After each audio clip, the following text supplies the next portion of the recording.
What's up, everybody? Welcome to another episode of Lazio Lounge. I'm Vittorio Campanile. All week long, I received a ton of messages. Will he come back? What happened? Why he wasn't there?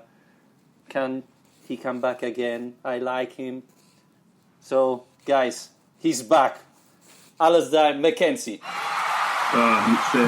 It feels fantastic to be back among the Lazio Lounge supporters and on the crowd. I have to say it wasn't the most professional decision on my part missing a week because I was away on a stag do. I don't know if players would really get away with that kind of behaviour. Keita probably. Yeah, Keita and Ravel Morrison. But yeah, I'm very sorry for missing a week, but Federico put in a great shift, and now, to be honest, I'm just a bit nervous about losing my position. I've been talking with Inzaghi. He was thinking about 4-3-3 with all of us on front. A trio for the next week? Absolutely. Let's see what happens. Yeah, Incredible week for Lazio, can we say it? Something I think marvellous. Any week in which we actually manage to sign a player you have to call incredible, so very happy. Well, I would put in the positive things that happened. Borini signing with the AC Milan. Yep. I'm relieved. I've been talking with some of my journalists that are Sunderland fan, and they all were surprised that AC Milan strike a deal for Borini. I don't know what's your opinion. Yeah, the reaction from the kind of British perspective does make you realise quite how much he's declined as a player. Really, that was one of the things I was surprised about last week in your discussion was. I got the impression that you and Federico are a little bit positive about the prospect of Borini, whereas I've not rated him for quite a while now. The other problem I've got is that I actually have a T-shirt from a Rome derby in which Borini scored, and his name is on the back of the T-shirt as a Roma goal scorer. So I would have to burn that if he signed for Lazio.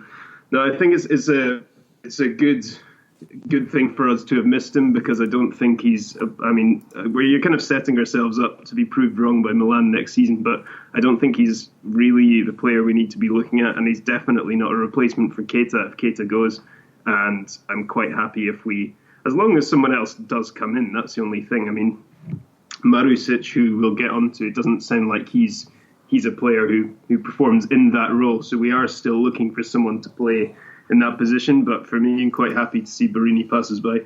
Absolutely. And Marusic, I think it's a very interesting deal because if you see him, he played left back, right wing, so it gives you the impression that it's another player, a little bit like Lulic, more younger and probably a better player that can play in different positions. That is something that Simone Inzaghi during last season, he often changed tactic, switching from 4-3-3 to 3-5-2, etc. I think, especially in the 3-5-2, he could play on the right, and that could be his best position, probably. Yeah, and I think that's what he said after he arrived. You can tell that you've signed a player who doesn't have any particular reputation when one of the first things he has to do after arriving is tell everyone what position he plays in.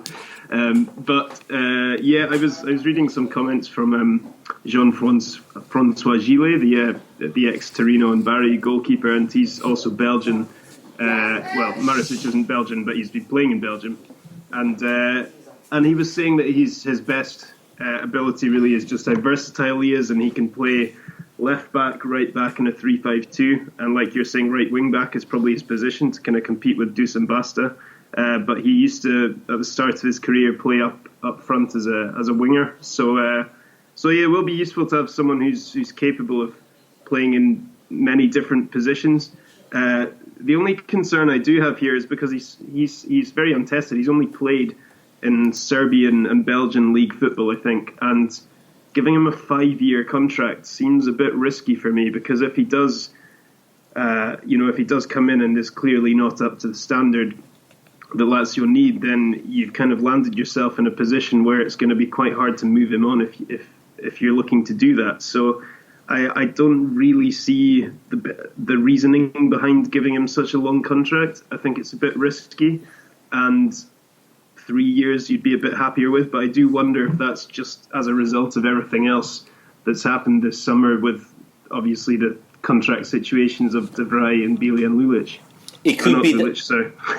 It could be that, honestly, but the fact that his agent is the same of Milinkovic-Savic could be one of the reasons why they made a 5 years contract. You know, there have been some speculation that in the renewal of Milinkovic-Savic there has been a sort of, okay, you can bring another player in the team, and so I don't know. We're gonna see, but he looks interesting. So I would like to test it, especially because on that side, Basta shown that he's not the perfect player for the 3-5-2. He's more a defender in a 4 defend line. So I think it's something we needed, especially if you think Lukaku on the left side and another very good fast-paced player on the right. Lazio could be really, really dangerous. Yeah, another thing Gilles said was although he said that he was best as a right wing-back, when he was asked about who you'd compare him to, he actually said even Perisic, who's obviously a much more attacking player. So I think he does have a good attacking abilities, and he can score goals and so on, from what I've heard. I'm just going to pick up on something you just touched on there, because we have a comment from Arved here who said, with Marusic being another Kezman player, is that a problem to keep dealing with the same agent? Like you just said, Kezman also representing Milinkovic-Savic. So where do you stand on that? Do you think that's an issue? No, in general, every sport director has, favorite agents, people who trust more than others. So it makes sense to buy more players from the same agent. I would be more concerned if that agent was Raiola, but the one of Milinkovic-Savic didn't have any problem in renewing with Lazio. Even last week he said that the player had a lot of offers but refused. He wanted to stay with Lazio, so completely different from Raiola, who would say completely different words. So in the modern football, this tend to happen very often. Even Juventus often deals with the same agent. So that's not a problem for me. Yeah, I agree. I don't think it's an issue to have relationships with agents, especially if they have good players. I mean, it only becomes an issue if the agent has too much power in that relationship. But in the case of a guy like Kezman, who I understand has a lot of contacts, in Eastern European football, as you can see with Milinkovic-Savic and Marusic, that's a market that Lazio have done extremely well in the past. If you think about the players from the Baltic countries that have come to Lazio, some of our greatest players, Mihailovic, Stankovic, Nevezo, and if he can find these players who he knows are good enough to play for Lazio and give us a heads up early on, then that's only a good thing, in my opinion. And I don't know if you agree, Alistair, but that's probably the region where Lazio should look, because all these players are very talented, and usually they're very cheap, especially if you buy them directly there or in leagues that are not very popular at the moment, like the Belgium league. So you can find very good players like Milinkovic-Savic at a good price. While, if you go and buy them in the Premier League, that's too late. So I think that's the kind of market Lazio should be looking for. Yeah, I agree. I still think, though, that this is a signing which is, it's a good signing, it's a useful signing to have someone who's bolstering the squad. And we've spoken before about the need for Lazio to add depth to their squad for next season. And this is actually a really smart signing in regards of having a versatile player.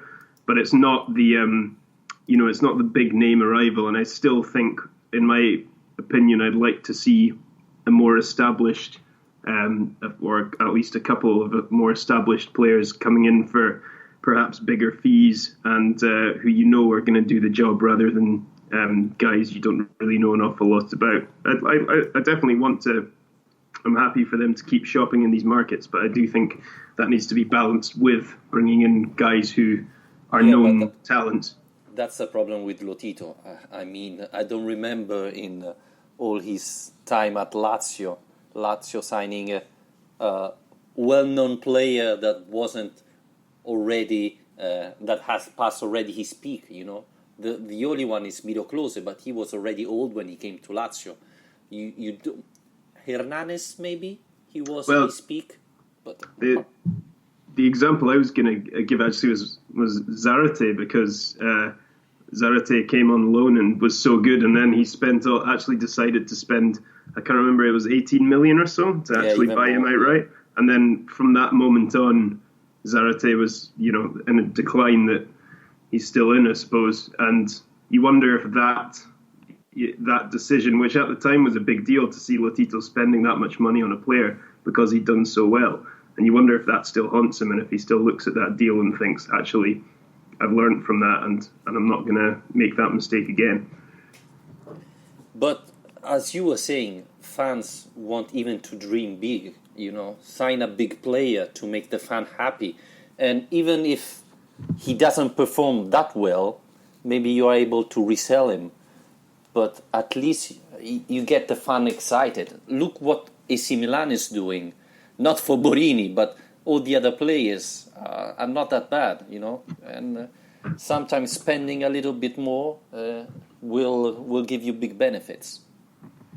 Yeah, and actually, something we've talked about before, obviously, is the Papu Gomez versus Luis Muriel question. We've had another question on that this week from Sean McIntosh, who's asking what the latest is with Papu Gomez's situation, and on a scale of 1 to 10, what are the chances of us signing him, with 10 being that we absolutely do.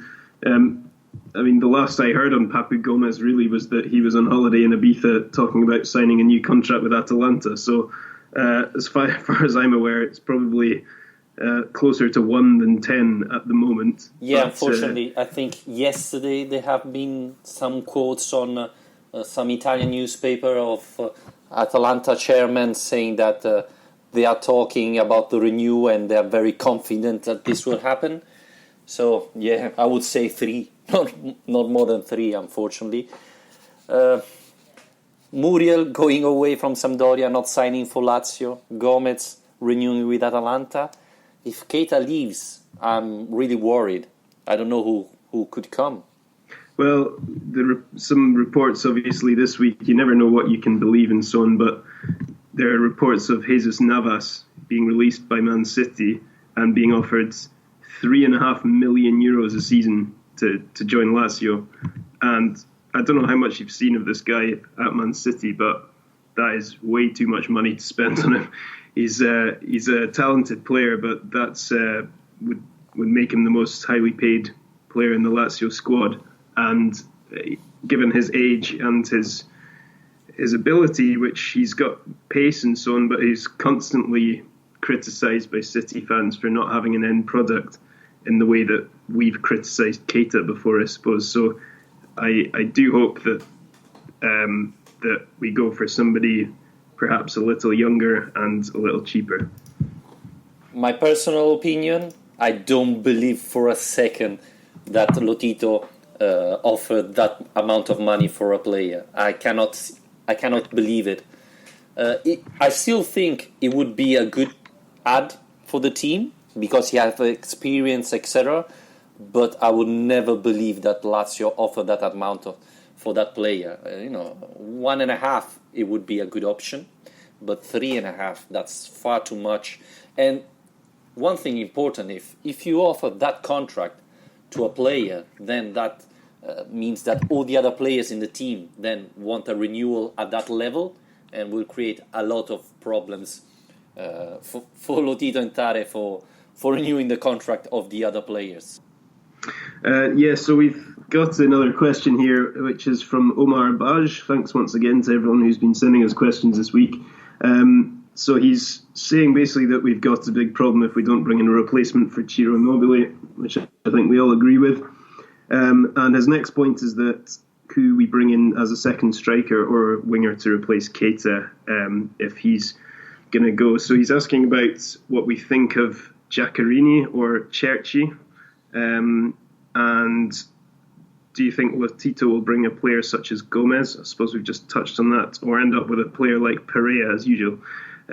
So I think we've kind of touched on Gomez already, but Giaccherini and Cerci, Vittorio, for you, either of those guys doing it for you? I don't know. They've been linked to Lazio in the past. They could be an option. It could be interesting to see if Cerci will accept Lazio. You were talking about Borini. Even Cerci come from Roma, so I don't know how he would be accepted by the fans. I still think he has talent, but he lost confidence. So that's going to be tough for Simone Inzaghi. I don't know if he can make it. Giaccherini, I was surprised he didn't find that much space in Napoli. I think he could play. It's a different player from Keita completely. So it depends if Simone Inzaghi change his idea. I don't see, for example, neither Cerci or Giaccherini playing the 3-5-2 near Immobile, honestly. So it depends if they want to keep playing 3-5-2, etc. Otherwise, I would go with different players. That's why Muriel and Gomez were so interesting, because they can play in that position. Yeah, I agree with you there in terms of those guys not really fitting that system.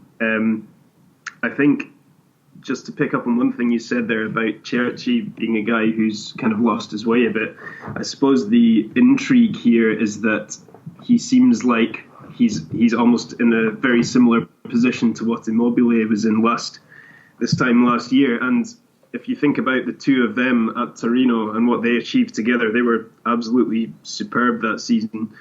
And I suppose for a guy like Cerci, he might think that is the right move for him if he could try and link up with a guy who he's played so well alongside before.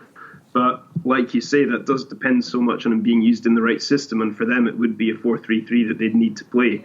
I don't think that necessarily means it wouldn't happen, because like we've said before, I think Inzaghi's likely to use different systems next season. Even if 3-5-2 is his preferred system, I think we'll probably see 4-3-3 quite a lot. But again, yeah, you've got the issue of the Roma links, and I don't think it's worth underplaying an issue like that, because no matter what your personal thoughts are about it, when it comes to a player wanting to actually come to the club, it will be something that they're going to have to seriously consider, because it's not going to make things easy for them to begin with, to say the least. So both kind of intriguing options, but again, neither are players that I think you'd come in and you'd be confident that that's going to be the one that's going to get us into the Champions League. And don't forget that they still Economidis, and we know that Inzaghi loved that player. He had it with his Primavera, and it was the year where he performed better.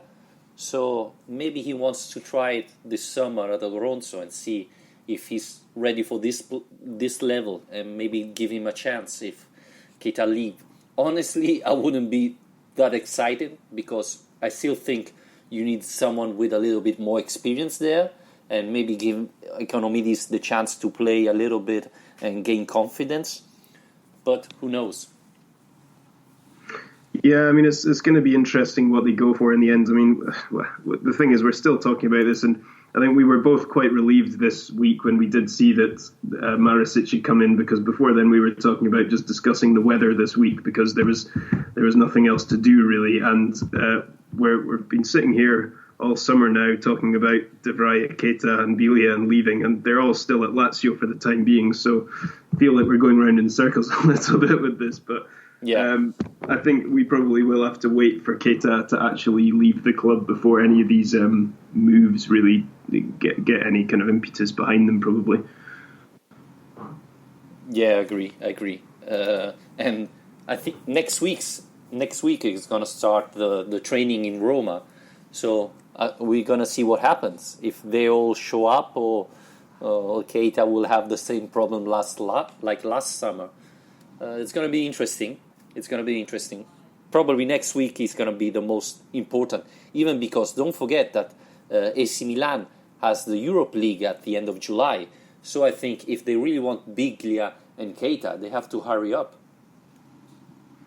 Yeah, they do, and they've been making a lot of moves already. So I think the longer this goes on, the less likely Milan are to actually make a move, because they've managed to close so many deals off successfully already this summer that you can imagine them just getting to a point where they get fed up with Lotito and decide to go somewhere else, because they are managing to sign pretty decent players from abroad and from within Italy. So the longer this goes on, the less likely I think Milan are to sign these players, but that doesn't necessarily mean that they won't leave.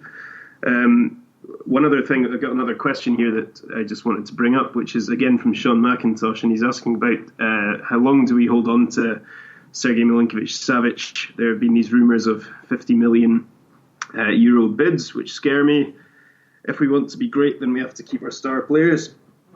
Totally agree with that last point. In terms of how long we hold on to him, I think that at least another year. I can't foresee him leaving this summer, especially with everything else that's going on with the three players we've been mentioning so much, and he's just signed a new contract with the club.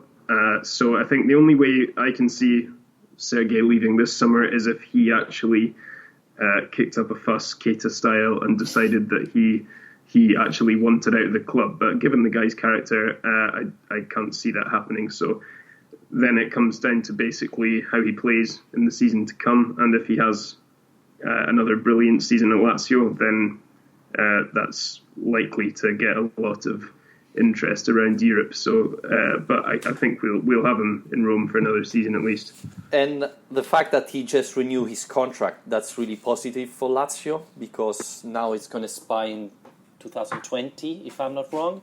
So this means that the club has a lot of power. Again, in this type of football, the player has more power than the club.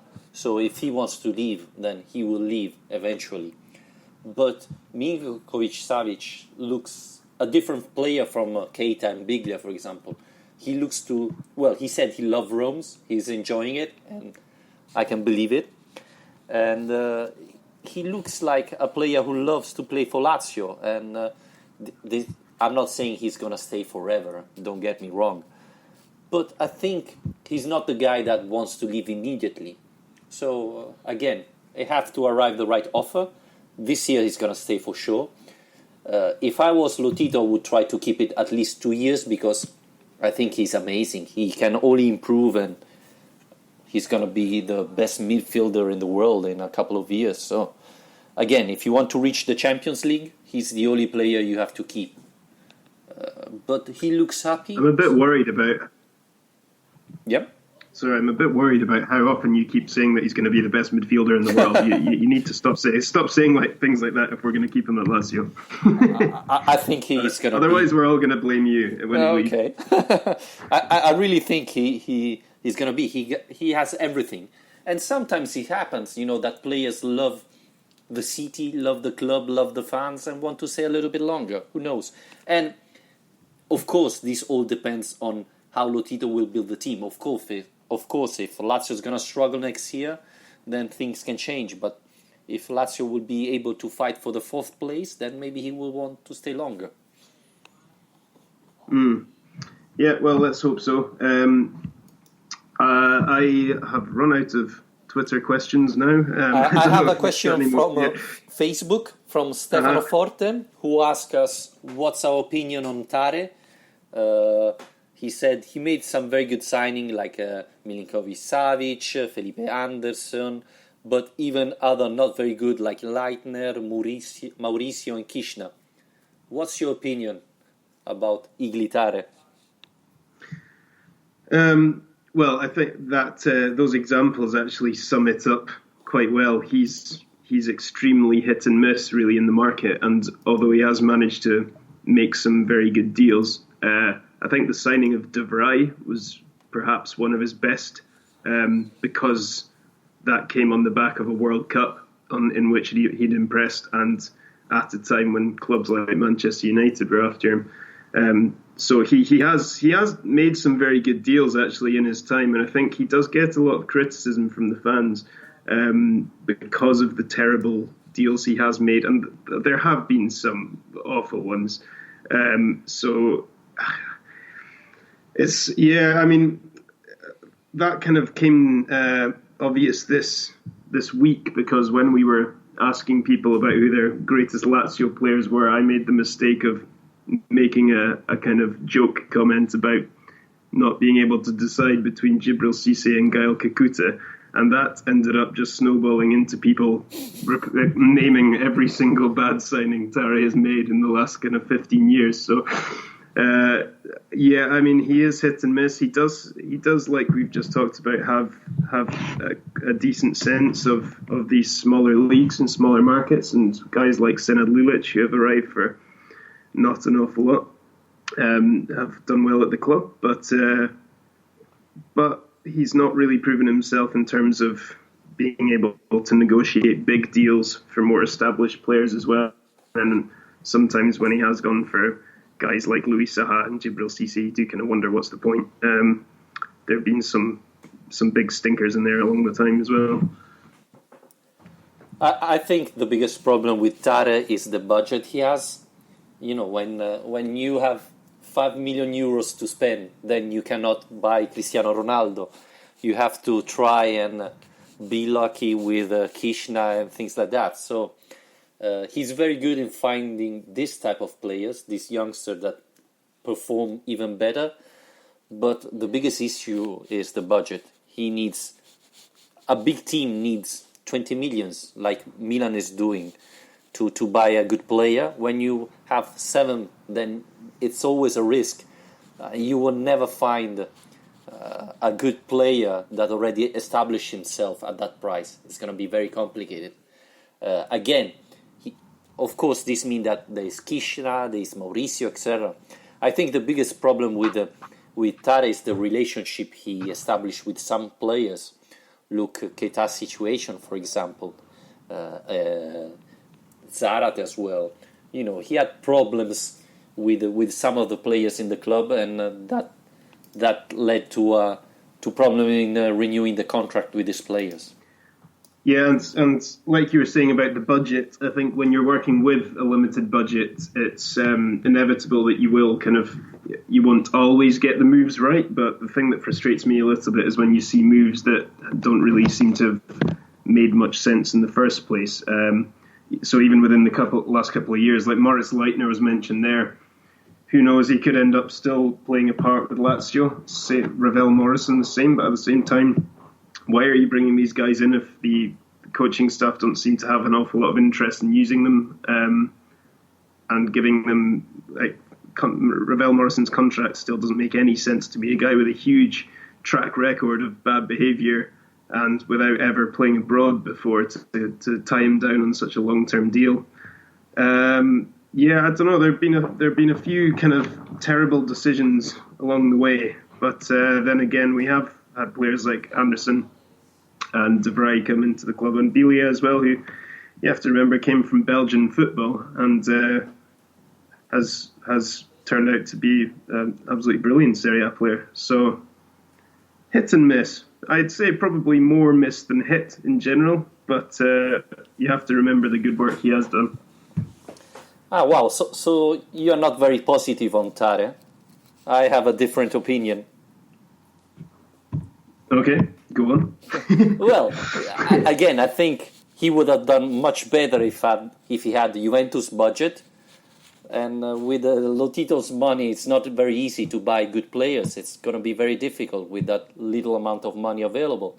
So I think in the end, he did a good job. Think about Marchetti. Of course, there have been some some players that didn't perform, but you spend so little on them that, you should be thinking that could be more possible than if you spend 24 millions and get Iturbe, for example, So, well, let's see what happened this summer. I think this one is fundamental for Lazio. So let's see what Tare will do. I mean, Lazio did a signing. I think we need at least another striker to help Immobile, a midfielder. And do you think about someone else? Maybe a defender? I don't know. Well, again, it depends on who goes out. I suppose if De Vrij leaves, then we do need another centre-back, definitely. A goalkeeper, probably.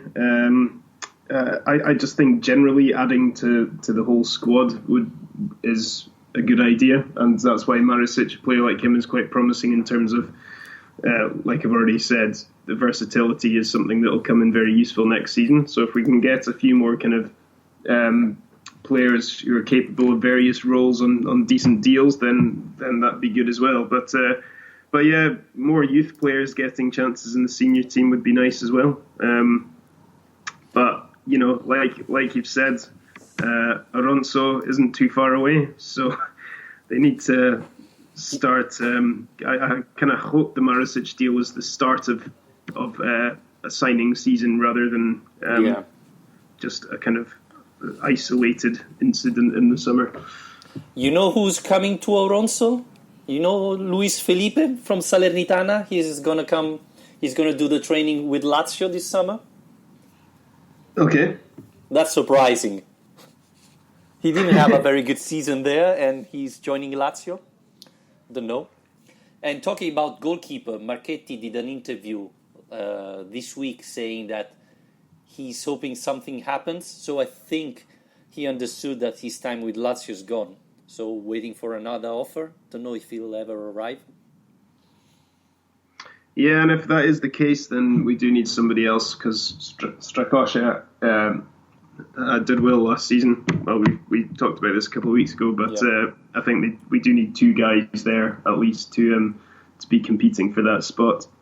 One could be Guerrieri, or you think you should have an experienced goalkeeper there? I quite like the idea of having a blend of youth and experience. I think the way it worked last season between having an Italy international like Marchetti working alongside someone like Strakosha, I think it's worth having Guerrieri around. But if there's an opportunity to bring in somebody else on a cheap move with Serie A experience, then it's worth doing. I can't think of who, if I'm honest. But unless Peruzzi just comes out like we've mentioned before, which would be quite nice. I think in my opinion, if Marchetti goes, it would be necessary to bring in another experienced goalkeeper. By the way, Peruzzi still didn't renew the contract. I don't know if that's something to be worried about, but no official announcement have been made. So that scares me a little bit. As well, Mauri, if you remember, a couple of weeks ago said he was going to have a meeting with Igli Tare to enter in the club. Again, no news about that. New goalkeeper. I don't know what's happening. Anyway, I think we have to wrap it up. Just remember, find us on Facebook. We are facebook.com/Lazio Lounge. You can ask us questions there, put like.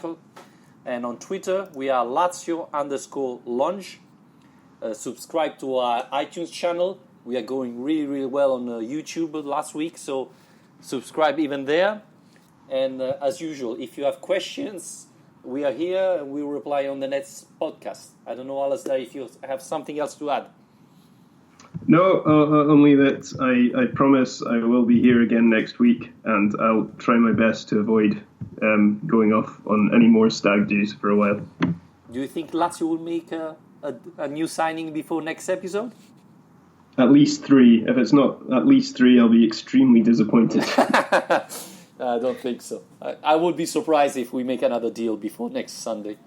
I just hope we have something to talk about. Thank you very much, Alistair. Have a nice week. Bye, everybody. Thanks for watching.